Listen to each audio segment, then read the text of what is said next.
Inilah Islam. Tadi ini iman kan? Ini Islam. Ada 5. Inilah urusan dunia. Ini urusan dunia. Islam.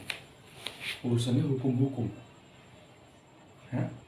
Apa poin pertamanya? Lihat di ayat pertama. Falak. Falak ini sama dengan asar. Bedanya asar meliputi, falak ini diliputi di dalam dia. Ilmu yang berkaitan tentang gelap kepada terang. Tapi fokusnya ada di gelap. Fokusnya di gelap, ya, bukan di terang. Karena yang fokusnya di terang yang ini, yang Nabi Adam alaihissalam. Jadi di ayat pertamanya poin 1, Allah mau nunjukin bahwa hal yang berkaitan dengan waktu falak wajib dikenal. Bagaimana cara kita mengenalnya? Mohonlah perlindungan. Jadi kita bermohon perlindungan kepada Allah dalam rangka ma'rifatul falak. Hal yang berhubungan dengan falak wajib dikenal. Iya, wajib dikenal di ma'rifat. Bagaimana caranya? Dengan cara bermohon perlindungan kepada Allah. Karena Allah lah yang menguasai waktu falak itu. Allah itulah falak itu. Nah, wajib bermakrifat terhadap falak. Caranya bermohon perlindungan. Orang-orang yang sudah bermakrifat terhadap falak, maka akan paham poin 2. Apa poin 2? Ternyata falak itu adalah zulumat yang ada di dalam dada, zulumat dalam dada manusia, kegelapan. Itulah yang mau kita kenali. Karena apa? Karena Allah yang ciptakan dengan sengaja si zulumat tadi. Allah ciptakan dengan sengaja zulumat dalam dada, yang kalau tidak bermakrifat, maka timbullah syar, kejahatan. Gara-gara nggak mohon perlindungan, nggak bermakrifat kepada falak, ma'rifatul falak. Siapa yang tidak bermakrifat kepada falak dengan cara bermohon perlindungan kepada Allah, maka apa-apa yang di dalam dadanya zulumat itu menjadi kejahatan. Orangnya akan mengikuti kejahatan yang ada di dalam dadanya. Kholak, apa yang Allah jadikan dalam dirinya. Apa yang dalam diri manusia itu yang di dalam dada ini, yang segitiga. Zulumat, kegelapan, kezaliman, zulumat yang sama. Kegelapan, sesuatu yang menyempitkan. Ya, itu poin 2. Maka kegelapan dalam dada itu akan diikuti oleh Ya, manusia. akan menimbulkan kejahatan atau akan membuat si manusianya berbuat kejahatan atau menimbulkan kejahatan atau menimbulkan kezoliman, makanya disebut zulumat. Itu poin 2. Ya. Jadi kalau mau menyingkatkannya, menyederhanakannya adalah poin 2 adalah siapa yang tidak bermakrifat kepada falak, maka kejahatan dalam dirinya akan keluar. Kholak, Allah jadikan memang. Ini masih urusan makrifat semua, mengenali. Ya? Gak ada yang putus, gak ada yang lepas dari itu. Poin 3 adalah, poin 3-nya adalah jika kondisi ini berlanjut, gak makrifat ke falak, ya, keluarlah sisanya, maka terjadilah syar turunannya. Apa syar turunannya? Segala unsur kejahatan akan diniatkan, pokok. Niatnya tidak di kolbi, tapi seolah-olah di kolbi. Niatnya di sekeliling kolbi, karena kolbinya gelap, gak ada nama Allah. Nah, itu poin 3. Jika berlanjut sar. Ya, jika berlanjutlah tidak bermakrifat kepada falak, maka keluarlah kejahatan yang ada di dalam dada manusia. Jika ini dibiarkan, maka terjadilah niat. Ini niat nih.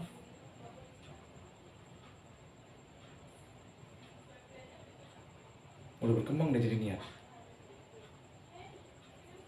Itu poin 3. Poin 4-nya jadi perlakuan, jadi kelakuan. Dibiarin terus, nggak bermakrifat sama falak, masuk ke sar yang lebih mengerikan. Niat tadi dinyatakan. Iya, niatnya udah dijadikan, dilakukan. Melakukannya dengan apa saja. Maka kejahatan yang terlihat secara zahir itu bermula dari dalam dada manusia, di seputaran kolbi. Karena kolbi tidak pernah berniat buruk. Kolbi itu kan tempat nama Allah.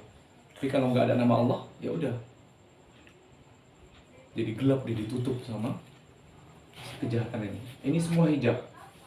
Hijab ini semakin buruk menjadi niat, makin buruk lagi jadi kelakuan.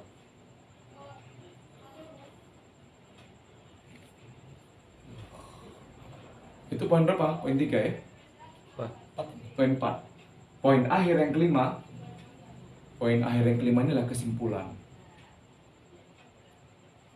Jika ini terus-menerus dibiarkan, maka akan menjadi penyakit hati permanen, disebut hasad.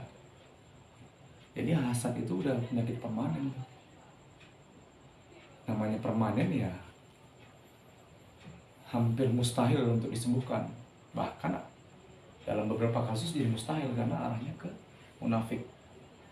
Jika semua dibiarkan, maka dikasihnya kesimpulan poin kelima. Jadilah si manusianya berpenyakit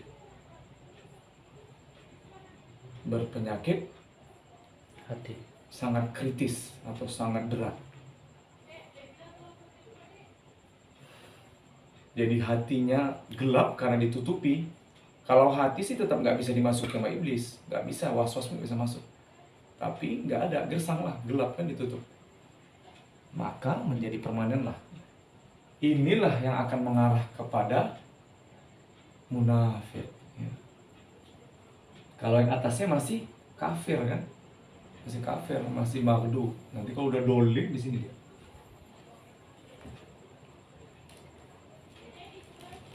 Dan semua keseluruhan ini merupakan penjelasan tentang segala urusan di dunia.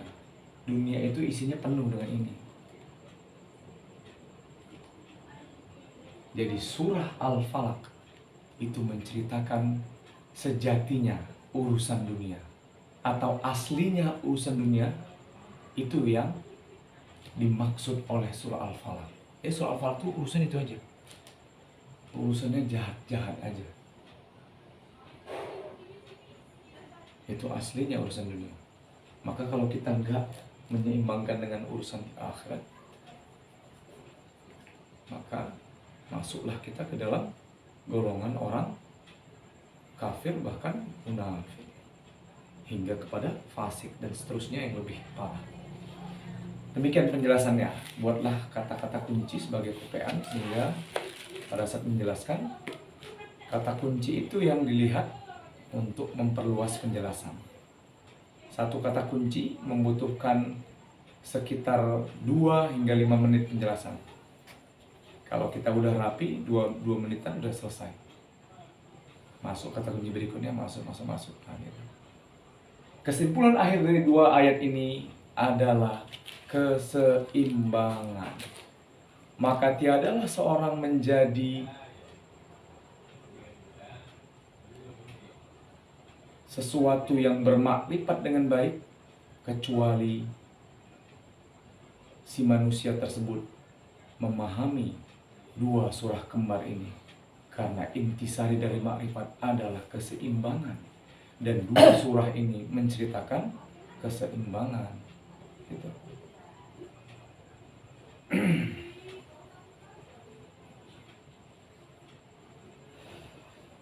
Baik, silakan kalau ada yang mau di didiskusikan.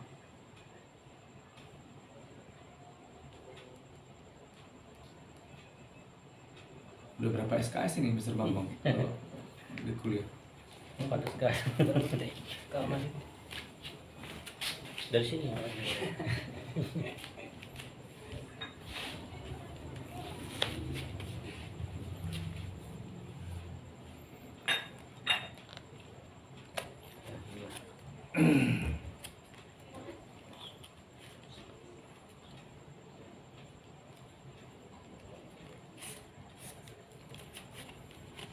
Berarti ini dari eksternal dan internal.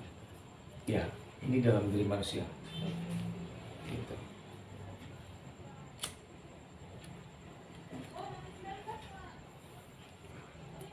Pada kesempatan ini Adam paham bahwa yang salah bukan Khonas, karena intisari hidup ini ada di urusan dunia. Dia ngerti aku yang salah, makanya keluar doanya Rabbana Zolamna.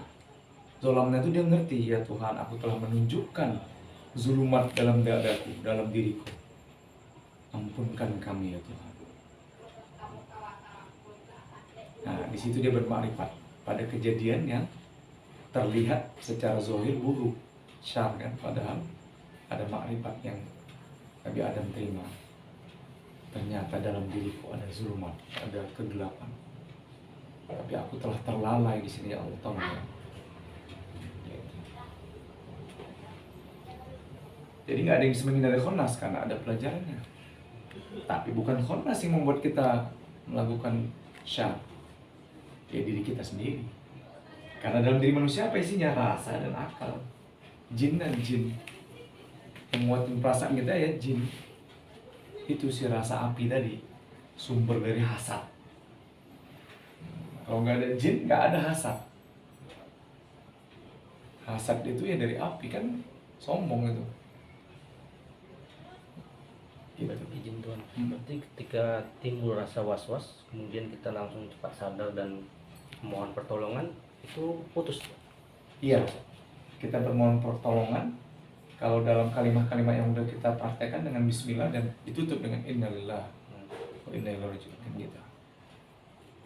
Termasuk urusan kebaikan. Kalimatnya nggak boleh memuji yang selain Allah. Kalau kita puji, kita keluar dari permohonan tadi, ini wajib nih. Alhamdulillah, innalillah wa inna ilaihi raji'un. Terima kasih Allah. Begitupun kami bermohon perlindungan kepadamu, semuanya ini dari Engkau. Semuanya wajib kembali kepadamu. Jadi kita berlindung dari kebaikan dan keburukan sama. Gitu. Nabi Adam padahal dari akhirat, tapi dia di sini pemimpin. Dia yang menanggung jawab istrinya. Dia yang tanggung jawab, dia langsung ambil. Ini aku yang salah ya Allah. Gitu.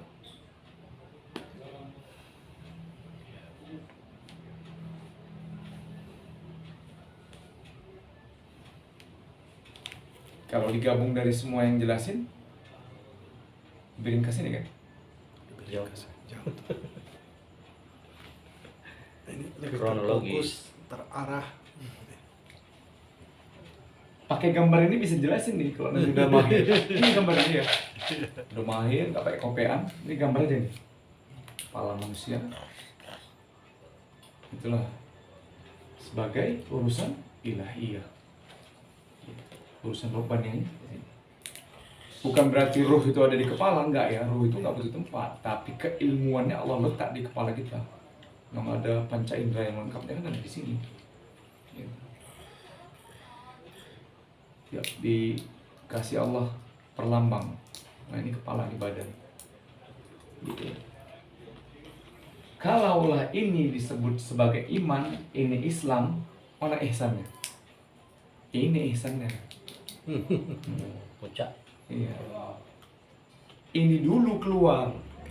Kan kulhu dulu. Kan setelah Fatihah kulhu dulu puncak ilmu.